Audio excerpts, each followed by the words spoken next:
Maya Lopez burst through the sliding doors of St. Mary's Hospital just before midnight, looking like a woman who'd outrun something unspeakable. Her hair was plastered to her forehead with sweat, her hoodie half-zipped, her breath breaking apart in panicked, shallow gasps. She kept one hand pressed tight between her thighs, like she was trying to hold her own body together. A thin trail of cloudy liquid had already soaked through the front of her sweatpants, dripping onto the tile as she stumbled toward the triage desk. The night shift nurse barely had time to ask her name before Maya's voice cracked into the air, raw and shaking. Please, something's wrong. I'm peeing worms." For a split second, the nurse thought she'd misheard. Then Maya doubled over with a strangled whimper, and something pale hit the floor with a soft, awful sound. The smell followed, sharp, sour, with an undercurrent of rot that didn't belong anywhere near a healthy human body. Instinct overtook hesitation. Gloves snapped on. A wheelchair appeared. Two orderlies rushed in to help, even as Maya clung to one of them with trembling fingers, her whole body shaking so violently she could barely sit upright. Her sneakers squeaked against the polished floor as they rolled her down the hall, the fluorescent lights flickering across her pale, terrified face. In the exam room, a nurse lifted a small specimen cup filled just minutes earlier. Even under the dim lamp, the horror was unmistakable. Tiny white larvae writhed inside the pale yellow fluid, moving in a slow, sickening dance.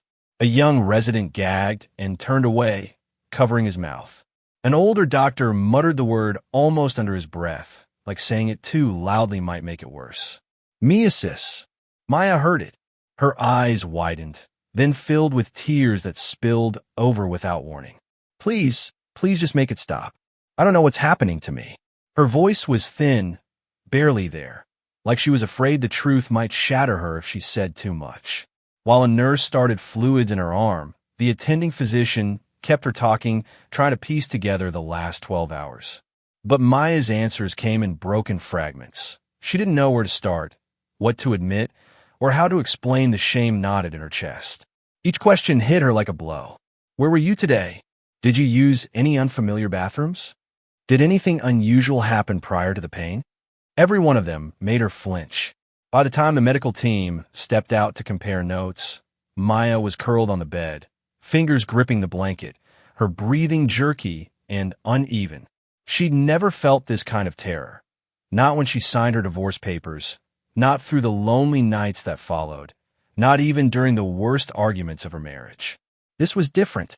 This felt like something inside her had turned against her. Detective Simone Reed arrived just as the doctors confirmed the diagnosis. Crisp suit, calm presence, a look in her eyes that said she'd seen more darkness in this city than most people could imagine, and wasn't surprised by much anymore. But even she raised an eyebrow at the report. Urinary meiosis, larvae in the bladder, something that only happens when a person comes into direct contact with a severely contaminated environment. She stepped closer to Maya's bed, flipping open a small notebook. "Maya," she said quietly, firmly, "I need you to tell me everywhere you went today. Every place you sat. Every bathroom you used. No judgment, just the truth." Maya swallowed hard. Her lips trembled. And then, finally, the first crack in the wall she'd been trying so desperately to keep up. "There was one place," she whispered. Her voice broke. "And I really wish I hadn't gone there." Maya Lopez hadn't walked into Graceway Baptist looking for trouble. She walked in looking for a place to breathe. After her divorce, the loneliness in her apartment felt like a second skin, tight, suffocating, impossible to peel off. The church had been a part of her childhood, a place where the choir's harmonies could drown out anything weighing on her chest. So when life cracked open beneath her feet at 32, she did what so many people do. She went back to the last place she remembered feeling safe. And that's where she met him again, Pastor Anthony Cole. 46, charming, polished, a voice smooth as Sunday morning coffee, and a smile warm enough to melt through layers of doubt. To the congregation, he was a shepherd. To Maya, freshly wounded and desperate for direction, he became something even more dangerous, a man who noticed her. It started small. He lingered a little too long after service, asking how she'd been holding up. He remembered details, her job, her late-night shifts, the fact that she didn't like sitting in the front row. He'd catch her eye during worship, offering a soft, knowing smile. Just enough attention to make her feel seen, not enough to set off alarms. Then came the messages. First it was scripture. Psalm 34 verse 18. The Lord is close to the brokenhearted. Then check-ins. Let me know if you need someone to pray with. Then compliments that tiptoed right up to the line he wasn't supposed to cross. You light up the sanctuary when you walk in. I wish more people carried themselves the way you do. You deserve to be cherished. Maya told herself it was harmless. Encouragement. Comfort. A pastor doing what pastors do, guiding the wounded back to God. But every time her phone lit up with his name, her stomach fluttered. Every message filled a void her marriage had left hollow. She didn't stop to ask why he messaged so late at night, why he never included his wife Patricia in the prayers he offered, why his words felt less like ministry and more like seduction wrapped in scripture. When he finally asked to meet her in person, just to pray, privately, she said yes before her conscience had time to argue. Graceway Baptist was nearly silent that Tuesday afternoon. Sunlight spilled through the stained glass windows in ribbons of red, gold, and sapphire, painting the aisle like a path she was meant to follow. Her heels echoed off the wooden floors as she walked beside him, her pulse quickening with every step. Anthony unlocked his office door with a key he kept on a chain around his neck, an intimacy she didn't register until much later. Inside, the room smelled faintly of old books and stale coffee. A heavy oak desk sat beneath framed certificates that spoke of leadership, service, holiness. The Bible lay open as though he had been interrupted mid-study. He listened to her talk, really listened, leaning forward, nodding, guiding her through her pain with a soft, practiced empathy. And somewhere between her tears and his reassurances, the air in the room shifted. His hand brushed hers. Her breath caught. A moment stretched between them long enough for either one to stop it. Neither did. The kiss came first, then the unraveling. Fast, breathless, inevitable. Maya felt wanted again, needed again, desired in a way she hadn't in years. She let the guilt bury itself beneath the warmth of his touch, the softness of his voice, the illusion that this moment was something divine instead of forbidden. When it was over, she buttoned her blouse with shaky fingers, trying not to look at herself in the small mirror on the wall. Anthony gestured toward the private bathroom. "Take your time freshening up," he said gently, like this was a routine he'd walked women through before. Maya stepped inside without thinking. She should have thought. She should have noticed the peeling paint, the mildew smell, the cluster of tiny flies hovering near the drain. But she didn't, and that mistake was about to change everything. The discomfort began as something so small, so easy to dismiss, that Maya barely gave it a second thought.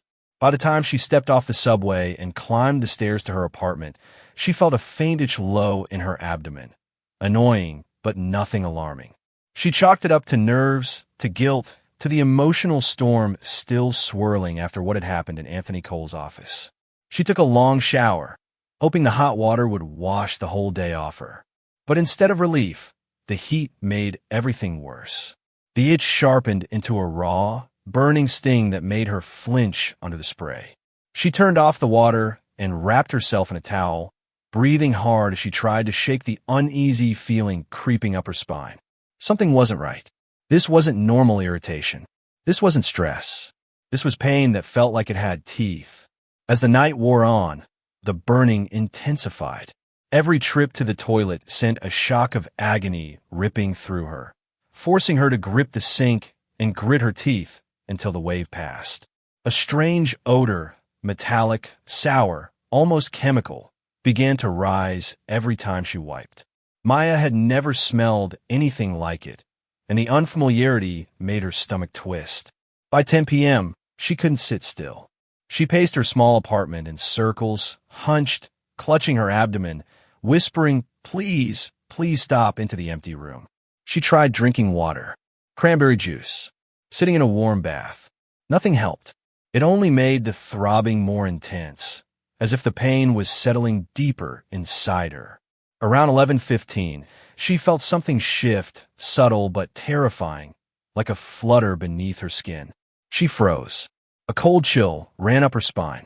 The bathroom suddenly felt too quiet, too tight, the shadows stretching long under the single dim bulb.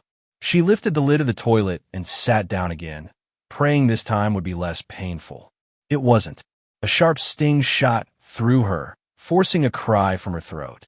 She leaned forward, panting, trying to steady herself.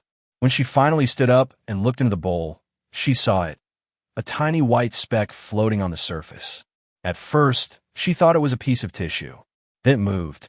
Her brain refused to process it at first. She blinked, leaned closer. The thing wriggled again. Then another one drifted into view, twitching on the water like a fragment of something alive and hungry.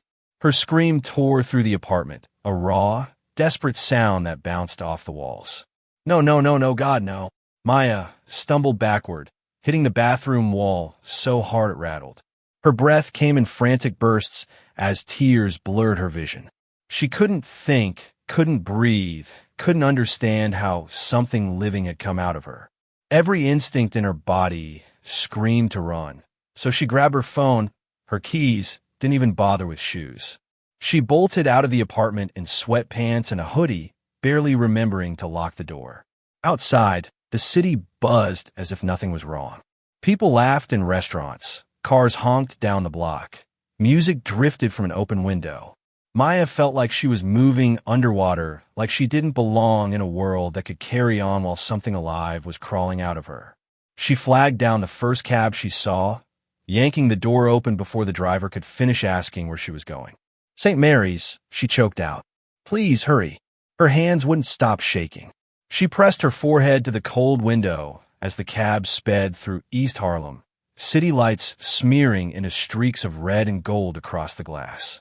Her mind replayed the entire afternoon on a relentless loop. The locked office door, Anthony's hands, the smell of that bathroom, the faint buzz near the drain. And beneath it all, the growing, horrifying certainty. Whatever had happened to her in that church wasn't staying there. It was inside her now, and it was alive. Detective Simone Reed wasn't easily rattled. 12 years with NYPD, 7 of them handling cases most people wouldn't talk about over the dinner table, had carved a calm, surgical edge into her instincts. But when she stepped into Maya Lopez's exam room that night and saw the fear etched into the woman's face, even Simone felt a small, cold shift in her chest. The doctors had just finished briefing her. Urinary myosis, larvae in the bladder. Something so rare in New York City that the attending physician had said the word almost apologetically, like revealing it made him sound unbelievable. There is only one consistent cause: direct exposure to a severely unsanitary drainage system, a place where insects bred in the walls, the pipes, the toilet bowl. This wasn't a random medical anomaly. Someone had neglected something. Badly. Simone approached Maya's bed slowly, notebook in hand, letting the silence stretch just long enough to make sure Maya felt her presence, not her pressure. The woman looked small beneath the hospital sheets, eyes swollen from crying, lip trembling every few seconds, fingers picking at the edge of the blanket like she needed something to anchor her to the bed. Maya, Simone said gently, turning on that steady tone she perfected over the years, calm, warm, but unyielding. I know you've had a terrifying night. I'm sorry you're going through this, but I need you to help me understand how this happened. I need everywhere you went today, every restroom you used, everything unusual you remember. Maya swallowed hard. Her throat bobbed. I don't know if I can. You can, Simone assured her. And I promise, no judgment, just the truth. The hesitation wasn't simple fear. Simone recognized something heavier: shame, conflict, the weight of secrets that threatened to crush a person from the inside.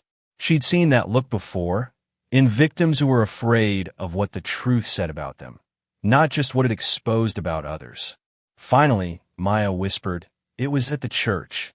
Simone's pen paused mid-stroke. The church. Maya nodded, tears forming again. I met with Pastor Cole today, in his office, and afterward I used the bathroom that's connected to it. It was dirty, really dirty. I didn't think, her voice cracked. I didn't think this could happen. Simone leaned back slightly. A pastor's private office. A bathroom described as filthy. A woman too ashamed to speak of why she was there. It was enough to raise every internal alarm she had. By sunrise, Simone was standing in front of Graceway Baptist Church, her breath forming small clouds in the crisp morning air. The building looked peaceful from the outside.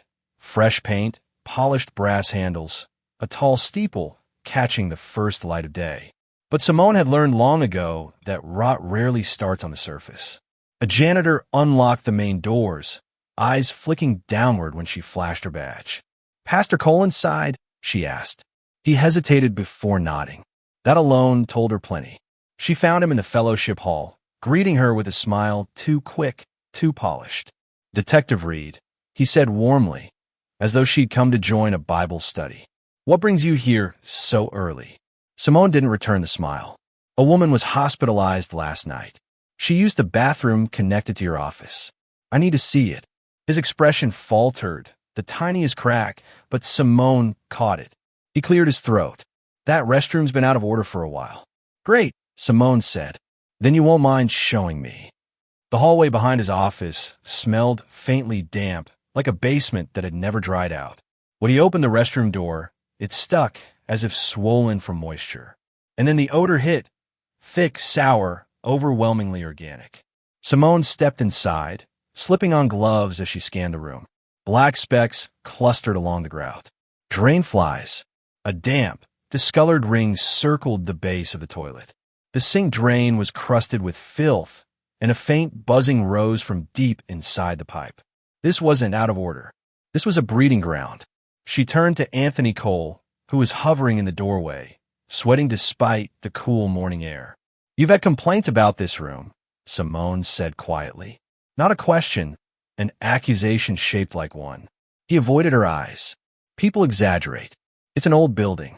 Simone took photos. Every corner, every stain, every crawling speck of life festering beneath the surface. When she stepped back into the hall, she noticed the janitor watching from down the corridor, guilt written across his face. She made a mental note. Find him. Talk to him. He knows something. As she exited the building, Simone Reed didn't need a crystal ball to see where this case was heading. This wasn't just a dirty bathroom. This was the beginning of something much bigger and much uglier than anything Maya Lopez had ever imagined. When Detective Simone Reed got back to her desk that afternoon, she already knew the bathroom in Pastor Anthony Cole's office wasn't just neglected. It was a symptom of something deeper. Rot like that doesn't happen overnight. It takes months, years, and usually someone in power deciding they simply don't care. What she didn't expect was how quickly the paper trail would expose just how long that rot had been spreading. The first file she requested from the church board was the maintenance log, a routine step. But when the binder hit her desk and she flipped it open, Simone felt the familiar tightening in her jaw that came whenever the truth was uglier than the suspicion. The logs went back 5 years, and every 6 to 8 months, like clockwork, someone had filed a complaint about the same bathroom. Foul odor, insect presence, standing water, drain issues, flies coming through the pipes. Each report was stamped with a small box labeled follow-up, and almost every single one was marked deferred, not essential. The most recent entry, filed 3 months earlier, carried a note in handwriting Simone had already seen on the pastor's desk. Non-urgent. Revisit after Easter. AC. Simone exhaled sharply. After Easter, she muttered. Unbelievable. It was the first red flag, but not the only one. When she started calling former employees and junior staff, the same pattern emerged. They didn't speak the way people do when something is surprising or unusual. They spoke like people who had been waiting too long for someone to finally ask. One former administrative assistant said, "I told him the bathroom wasn't safe. He told me to use the one in the main hall and stop complaining." A part-time youth leader admitted she used the office bathroom once and got a horrible UTI shortly after. She never connected the dots until now. A choir member confided that she'd noticed other women going into the office for private prayer sessions and leaving looking shaken or embarrassed. The more Simone listened, the more the pattern sharpened into something unmistakably predatory. This wasn't an accident. This wasn't ignorance. This was a man who controlled the environment around him so tightly that even filth became a tool, a gate, a warning, a way to make sure no woman ever dared speak about what happened behind that locked door. Because who would believe a woman who walked into a bathroom like that? Who would want to admit she'd even been in the room? Who would admit why she was there? Shame had done more work for Anthony Cole than a lawyer ever could.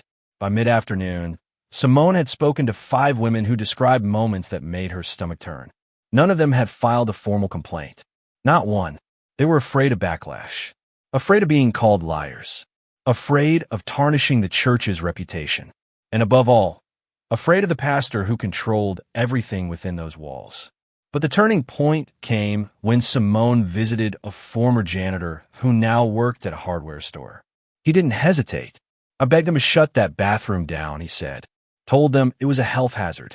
Told Pastor Cole the flies meant something was rotting deep in the pipes. He said, and I remember this exactly, it's a private bathroom. Not a priority. A private bathroom. For him. For the women he invited inside. Simone drove back to the precinct in silence, the weight of every statement sitting heavy in her thoughts. She could feel the scope of the case changing beneath her hands. Maya hadn't been the first victim. She likely wasn't the only one harmed physically, and she absolutely wasn't the only one harmed emotionally. Pastor Anthony Cole hadn't simply failed to fix a filthy bathroom. He had known. He had ignored every warning, dismissed every complaint, and kept bringing women in anyway. This wasn't neglect. It was a cover-up built one quiet, dirty secret at a time. And Simone Reed was done playing quietly. Patricia Cole had always been the kind of woman people pointed to when they talked about a good pastor's wife. Graceful, loyal, soft-spoken, the type who remembered birthdays, brought casseroles to funerals, and sat in the front pew every Sunday with her hands folded neatly in her lap. For 15 years, she supported every sermon her husband preached, every decision he made, every public smile he flashed. She also supported the things she never talked about, the rumors, the whispered complaints, the late-night arguments behind closed doors. But nothing prepared her for the moment Detective Simone Reed knocked on her door. Patricia answered wearing a housecoat, her hair pulled back tightly as though she'd tried to maintain dignity while barely holding herself together. When Simone introduced herself, Patricia forced a polite smile, the kind women wear when they're used to pretending nothing is wrong. "Is this about those accusations?" she asked carefully. "Because my husband is a good man. People misinterpret things." Simone didn't argue. She simply held out the maintenance logs. Patricia's face changed the moment she saw them, like someone had pulled the floor out from under her. She sank into a kitchen chair, staring at the stack of ignored complaints, signature after signature, her husband's, dismissing every warning about the bathroom. "He told me the building was old," she murmured. "He said repairs weren't in the budget." Simone gently pushed. "Mrs. Cole, did you ever see the bathroom yourself?" Patricia hesitated. Her eyes glistened. "Yes, only once. It was worse than I expected. I begged him to fix it." She swallowed hard. "He told me it wasn't my place to worry about his private space." That phrase, private space, hit Simone like a punch. She'd heard it from staff, from the janitor, from Maya. Now here it was again. Patricia suddenly stood, her hands shaking as she opened a drawer and pulled out a small leather-bound journal. "I wrote things down," she said quietly, "because I felt like if I didn't write them down, he would convince me they never happened." Inside the journal were pages of notes, conversations she'd had with Anthony, moments that made her uneasy, dates when women had come to her crying or uncomfortable but refused to say why. One entry stood out. March 14th. A woman told me she felt unsafe being alone with Anthony. She said he made comments about her appearance. He denied it. Told me she was unstable. Told me to pray for her. Another. June 2nd. Complaints about the bathroom again. Flies. Smell. I told him it was embarrassing. He got angry. and another, the one that made Patricia close her eyes in shame.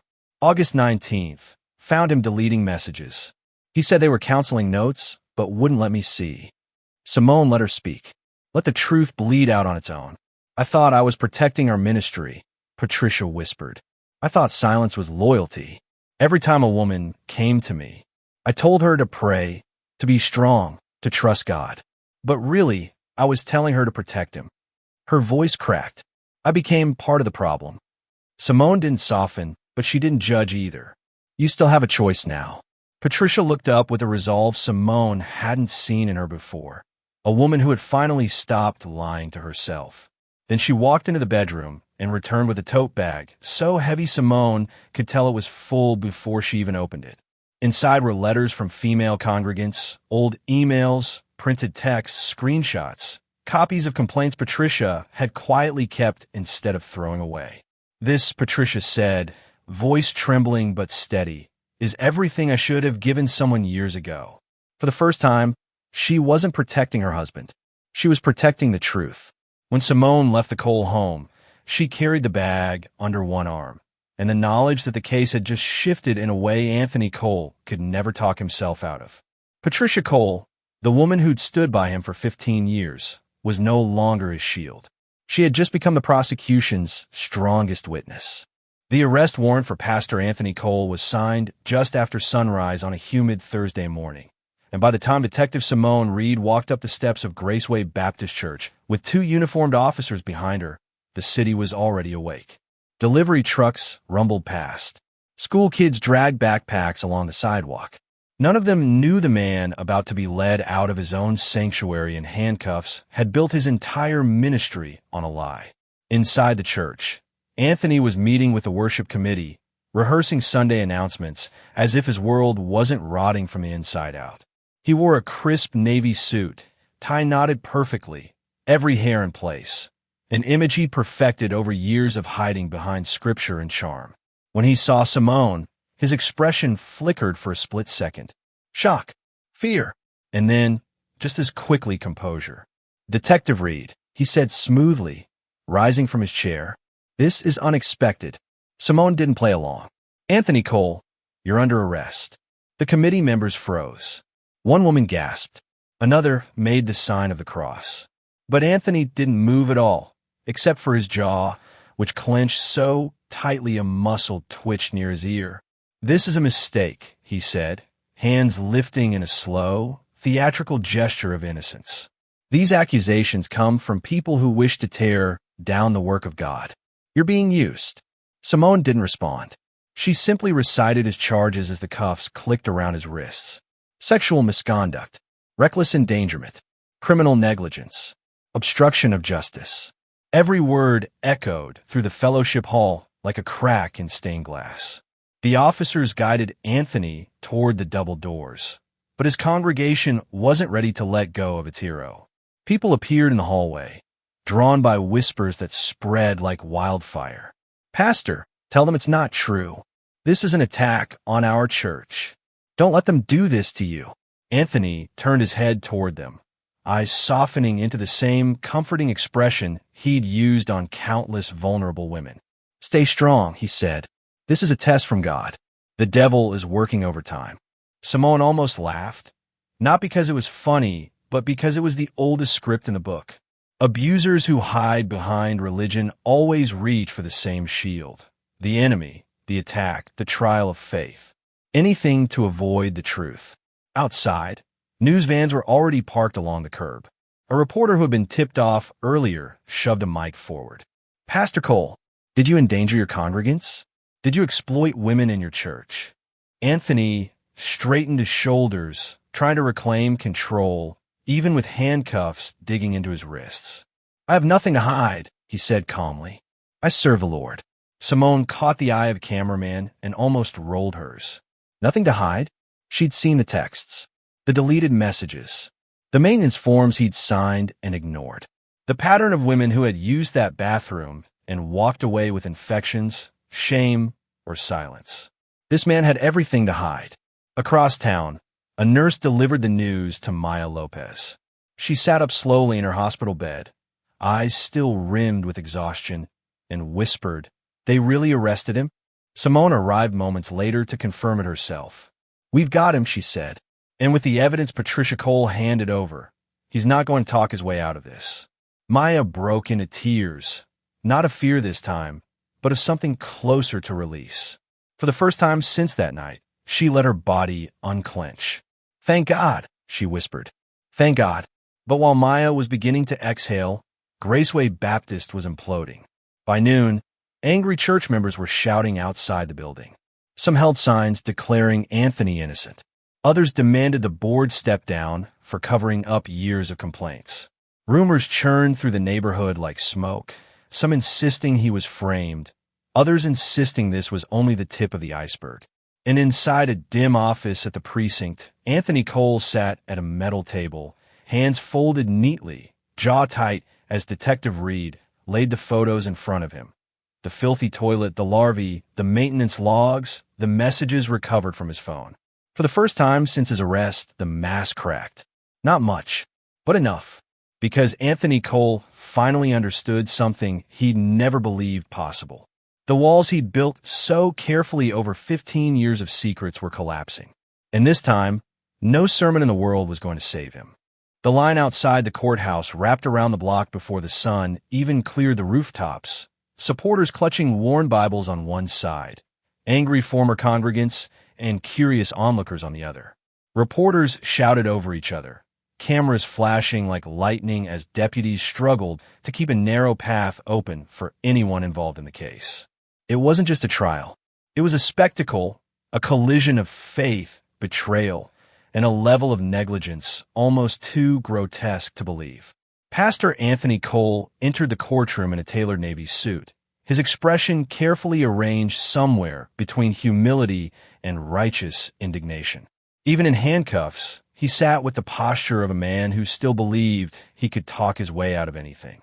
His attorney, a polished litigator named Mark Bristol, leaned in every few seconds to whisper strategy, reminding him when to look remorseful and when to look insulted. Across the aisle, ADA Carla Nguyen organized her exhibits with deliberate, unhurried confidence. She'd prosecuted doctors, CEOs, and politicians, but cases involving clergy always brought a particular fire out of her. Position of power, access to vulnerable people, institutions that prefer silence over scandal. She knew the pattern intimately, and she also knew juries hated being lied to by someone hiding behind religion. When the judge gave her the floor, Carla wasted no time. She described the filthy private bathroom in vivid detail, the thick stains along the grout, the drain flies breeding in the pipes, the maintenance logs Pastor Cole had dismissed for years. She told the jury this wasn't a random infection or an unfortunate coincidence. It was a pattern, a pastor who invited women into his office under the guise of counseling, then sent them into a bathroom he knew was a biohazard. "This is not about faith," she said, her voice ringing across the silent courtroom. "This is about a man who abused trust, exploited authority, and knowingly exposed women to harmful conditions." When Maya Lopez took the stand, the atmosphere shifted from tense to electric. She spoke quietly, her hands trembling slightly, but her clarity was devastating. She described the loneliness that brought her back to church, the slow erosion of boundaries, the afternoon in his office, the buzzing near the drain, and the night her world cracked open when she saw something writhing in her toilet. Some jurors flinched. Others stared straight ahead, hands clasped tightly. Then came the medical testimony. Dr. Helena Ortiz, the infectious disease specialist, explained urinary myitis with clinical precision, how drainfly larvae thrive in sewage buildup, how they enter the human body, and how completely preventable it all was. When the courtroom's overhead screen lit up with microscope images of the larvae, a gasp rippled through the gallery. But the moment that truly broke the defense came when Patricia Cole, the pastor's wife, walked to the witness stand. She looked nothing like the polished First Lady of Graceway Baptist. Her dark dress was simple, her hair pulled back tightly, her hands clasped so firmly they turned white at the knuckles. Her voice cracked as she testified about the complaints she'd received from women, the arguments she'd had with her husband, the night she found him deleting messages, and the thick folder of documents she'd handed over to police. "I thought I was protecting our church," she said softly. "But all I did was protect him, and women paid for my silence." Carla projected the emails, letters, and maintenance forms onto the screen, each one a nail in the coffin. Anthony's handwriting, his dismissals, his instructions to freshen up in the bathroom. When it was Anthony's turn to testify, his confidence cracked. Carla pressed hard. "If the bathroom wasn't dangerous, why did you keep it locked from staff? If you didn't know about the infestation, why did you ignore 5 years of warnings? If this was spiritual counseling, why delete the messages?"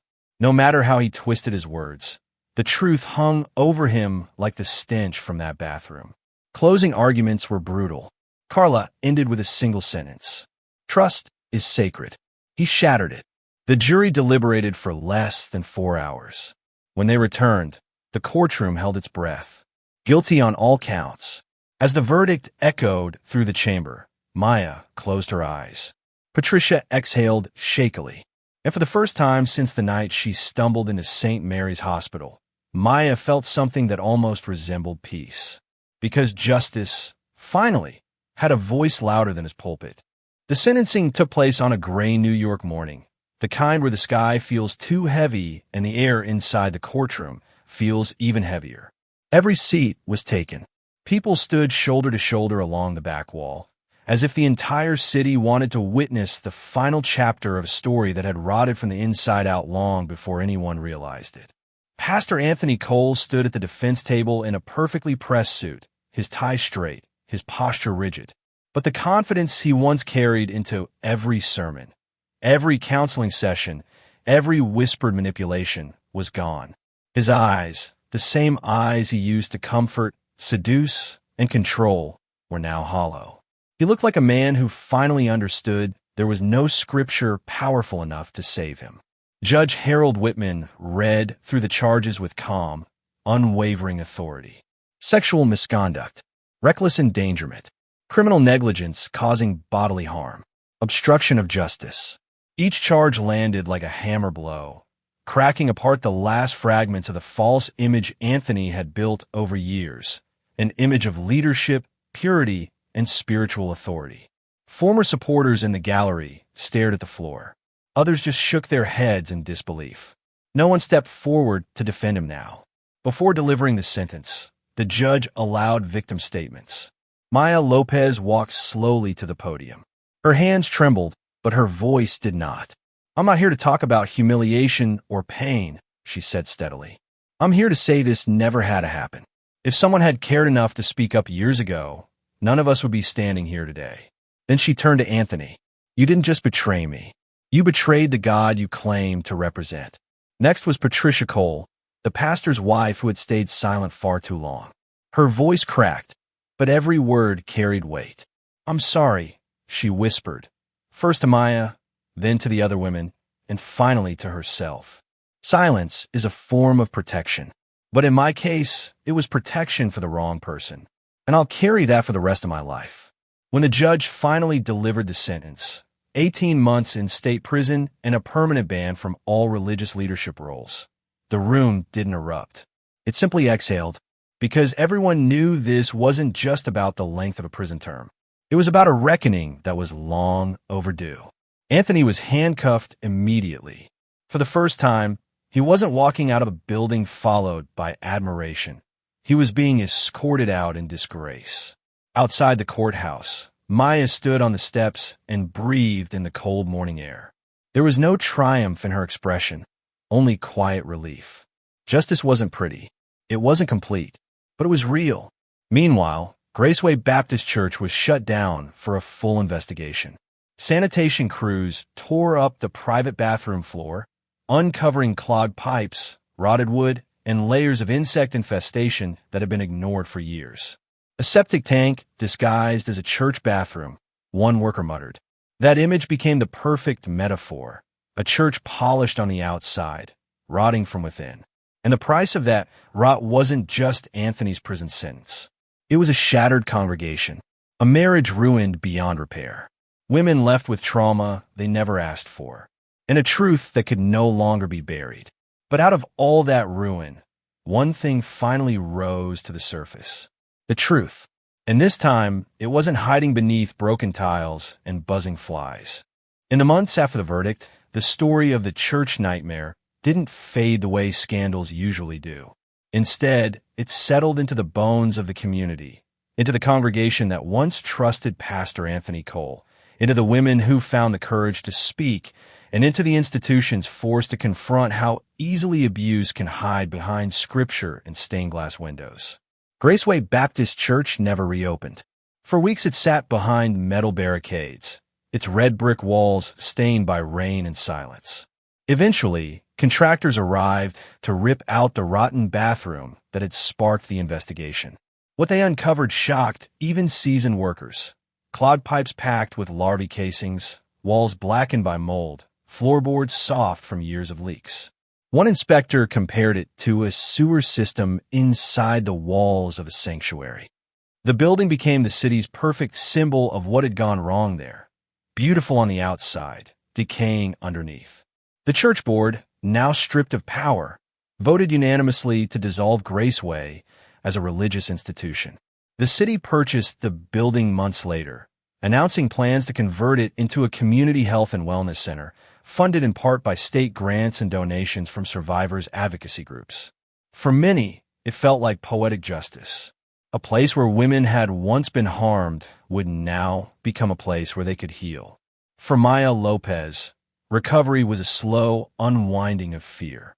The physical infection healed within weeks, but the psychological ones took far longer. Crowded spaces made her flinch. The sound of buzzing, any buzzing, could send her spiraling. She spent months in therapy, rebuilding the pieces of herself that Anthony Cole had chipped away long before the larvae ever entered her body. But she refused to let the story end with pain. With the help of a victim advocacy nonprofit, she began speaking at workshops for women who had been manipulated or exploited by authority figures, teachers, counselors, pastors. She told her story not with shame, but with the calm, unshakable conviction of someone who survived something meant to silence her. A year later, she published a book, Sanctuary of Lies. It wasn't a revenge piece. It wasn't even about Anthony. It was about systems, religious, cultural, familial, that teach women their pain is less important than protecting the image of a man with power. The book gained traction across the country. Churches hosted difficult conversations. Some didn't survive those conversations. Others finally cleaned their corners, literally and metaphorically. As for Patricia Cole, the former pastor's wife, she moved out of state quietly. She kept her last name only long enough to finalize divorce papers, then shed it like an old, suffocating skin. In a small town in Pennsylvania, she started volunteering at a women's shelter. The first time she introduced herself there, she hesitated, then simply said, "My name is Patricia. I used to stay silent. I don't anymore." Her life rebuilt in private, but her courage rippled publicly. Inside state prison, Anthony Cole tried to resurrect the persona he had used for decades, preaching to fellow inmates from a plastic chair in the rec yard. But without a pulpit, without admiring congregants, without a carefully crafted myth to hide behind, his voice no longer carried the weight it once did. Inmates eventually lost interest. Guards stopped humoring him. His sermons faded into the noise of prison life. For the first time in his adult life, he was simply a man, and an ordinary one at that. The largest legacy, though, came from outside the courtroom. New York lawmakers cited the case in proposing new legislation requiring mandatory third-party sanitation inspections for all private counseling spaces inside public religious buildings. Advocacy groups began pushing for greater oversight in churches where pastoral counseling often happens behind closed doors. A year after the sentencing, the new Harlem Community Wellness Center opened in the former Graceway Baptist building. On opening day, Maya stood quietly in the back, watching families walk through doors that once led to secrets and decay. Now, they led to free health screenings, mental health services, and a waiting room filled with light instead of shadows. As she stood there, Maya felt something she hadn't felt since that night at St. Mary's Hospital. A clean, steady breath. The nightmare had left scars, yes, but also left a legacy. A city that refused to let silence win. A church building reborn as a sanctuary for truth. And a woman who turned her darkest night into a beacon for others. And that, more than any sentence or headline, became the true ending and the lasting beginning of the church nightmare.